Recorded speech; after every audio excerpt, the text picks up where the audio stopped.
2022 y han mantenido desde entonces un nivel alto. Para analizar esta situación que es importante para los mercados latinoamericanos, nos conectamos a esta hora desde Atlanta con Antonio Saravia, quien es un economista experto y nos acompaña aquí para DNews. Señor Antonio, un gusto saludarle. Gracias por estar aquí con nosotros en DNews, originando esta información desde Colombia para toda Latinoamérica. Un placer, ¿cómo estás? Encantado de charlar contigo.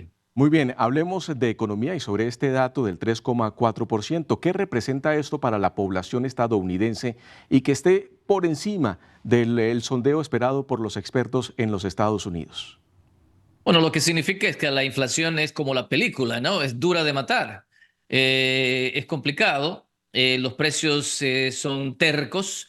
En inglés es una palabra técnica, los llamamos sticky, es de que se pegan y no es fácil bajarlos. Entonces, eso es lo que nos está mostrando este dato para diciembre, ¿no? 3,4%. Estábamos esperando probablemente un 3,1%.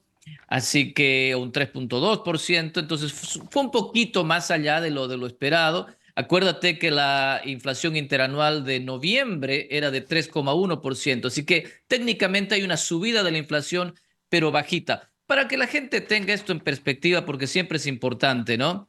Estamos hablando de 3,4% interanual para diciembre, pero acuérdate que la inflación llegó a estar más arriba del 9% en junio del 2022. Así que ha habido un esfuerzo muy grande por bajar esa inflación. Hemos llegado de 9% a 3,4%. Estamos en el camino correcto, pero es un camino sinuoso, difícil, ¿ah? Que no va a ser fácil llegar a esta meta de 2% que tenemos. Así que lo más probable es que no veamos reducciones en las tasas de interés este año. Justamente sobre eso le quería preguntar y era la siguiente pregunta, porque analizando la situación de la inflación núcleo, la inflación subyacente está en 3,9% y esa es la que tiene en cuenta la Reserva Federal de los Estados Unidos para tomar las decisiones de incremento. ¿Usted no ve modificaciones algunas hacia la baja? ¿Ve modificaciones que se mantengan o se eleven o más bien van a mantenerse las tasas de interés en el transcurso de este año? Yo creo que es muy difícil ahora, con este nuevo dato, esperar una rebaja en las Ujú. tasas de interés cuando se reúna la Reserva Federal en marzo.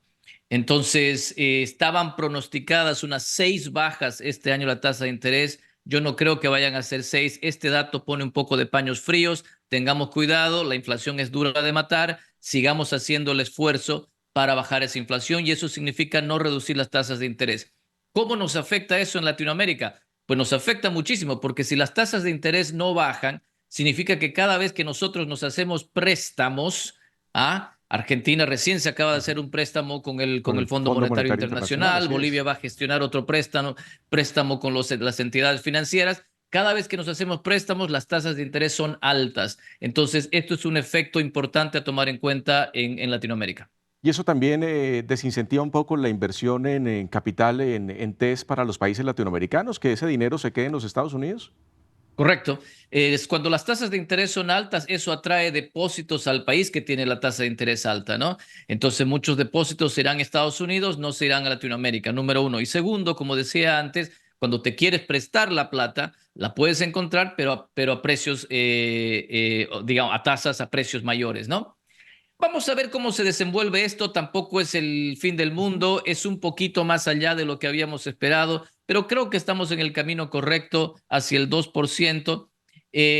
Para darte un dato optimista, el sentimiento de consumo, el consumer confidence que se llama, ha subido en el último mes. Eso significa que la gente está viendo que la economía va a estar bien o tienen fe que la economía vaya a andar bien este año. Eso significa también que la gente se está endeudando un poco más. Esas son señales que hay que tomarlas con cuidado. Por un lado, la deuda siempre es peligrosa, pero por el otro lado, que la gente se endeude significa que está viendo las cosas con optimismo.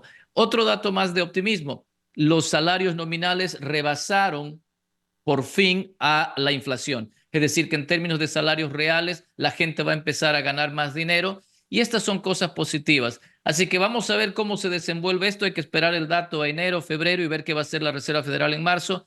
No espero una baja a la tasa de interés, pero ojalá hacia mitad de año sí empecemos a ver eso. Bueno, con lo que me está diciendo, el poder adquisitivo de los habitantes de Estados Unidos se mejora en este 2024, pero no pueden ver vientos fuertes con temas de elección presidencial que puedan mover la economía este año. Es complicado, tenemos elecciones importantes, ¿no es cierto? Movimientos políticos que siempre causan incertidumbre en los diferentes países. Entonces hay que ver qué pasa. También tenemos este año el fenómeno del niño, que va a tener repercusiones en términos de producción, etcétera. Así que hay que tener cuidado. Lo que yo quisiera decir es que no tenemos que acostumbrarnos a una tasa de inflación de 3%. Si nosotros pensamos, 3% es mucho mejor que 9%, nos quedemos en 3% y ya está. No, 3% al año sigue siendo alto. Para que tengan una idea, eso significa que en 10 años, si seguimos a un 3%, en 10 años la gente pierde 34% de su poder de compra. Entonces tenemos que bajar eso al 2%, hay que seguir haciendo el esfuerzo y para esto el Banco Central, la Reserva Federal, tiene que dejar de imprimir. Acuérdate que la inflación es siempre y en todo lugar un fenómeno monetario. La inflación no pasa porque suben los precios de los commodities, la inflación pasa porque los bancos centrales emiten. Entonces eso tiene que ser, esa va a ser, digamos, el ancla que nos va a permitir retomar esa inflación. Por lo tanto, las tasas de interés pueden estar un poco más altas por un tiempo razonable, yo creo hasta mitad de año. Así es, esa es la dualidad entre la inyección de moneda para poder incrementar la economía y después subir tasas para enfriar ese calentamiento de la economía. Pues bien, Antonio, gracias por estar aquí con nosotros, darnos a conocer su punto de vista y analizar el dato de inflación de los Estados Unidos en 3,4%, conocido el día de ayer para todo el 2023. Un feliz resto de año para usted, los mejores éxitos en este inicio del 2024. Igual, muchas gracias y cuando quieran.